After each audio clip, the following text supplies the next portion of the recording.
বাদশাহ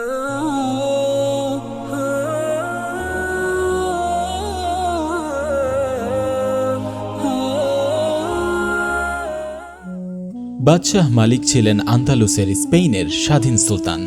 তার শখ ছিল হরিণ শিকার করা, তাই রাজকার্যে একটু ফুরসত পেলেই হরিণ শিকারের উদ্দেশ্যে স্পেনের জঙ্গলে গমন করতেন। একদিন কিছু সৈন্য নিয়ে তিনি হরিণ শিকারে বের হলেন এবং বনের পাশে এক গ্রামে অবস্থান নিলেন। সেই গ্রামে ছিল এক গরিব বিধবা মহিলা। সে তার সন্তানদের নিয়ে একটি কুটিরে বসবাস করত। তাদের বেঁচে থাকার অবলম্বন বলতে ছিল একটি মাত্র গাভী, যার দুধ পান করে তার 3টি শিশু লালিত পালিত হতো।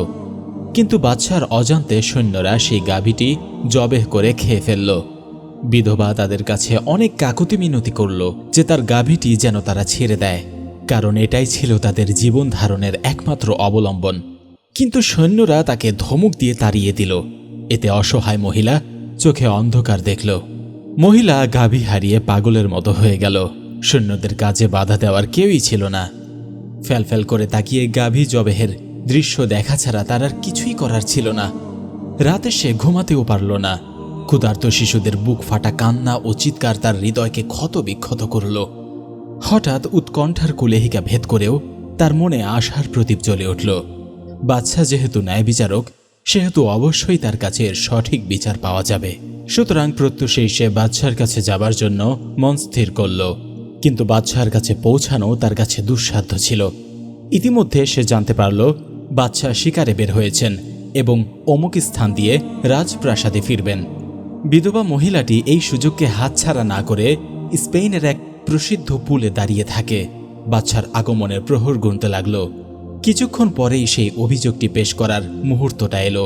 বাদশাহ পুলের উপর পৌঁছানোর সাথে সাথেই বিধবা সাহস ও দাপটের সাথে বলল, হে আন্দালুসের সুলতান, আমার ব্যাপারে এই পুলের উপরে ইনসাফ করবেন নাকি আখেরাতের পুলসিরাতে, সেটা আপনার পছন্দ, আপনি বেছে নিন।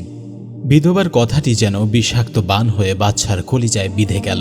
মহিলার এমন নির্ভীক এবং অকপট কথায় কর্তব্যরত সেনারাও একে অপরের দিকে তাকাতাকি করতে লাগল। বাদশাহ দ্রুত ঘোড়া থেকে নেমে সাগ্রহে বললেন, হে মা, পুলসিরাতে কিছু করার কোনো সামর্থ্য নেই আমার। এই পুলেই আমি ফয়সালা করতে চাই। আপনি নির্ভয়ে আপনার অভিযোগ পেশ করুন। বিধবা তাকে সব কিছু খুলে বলল।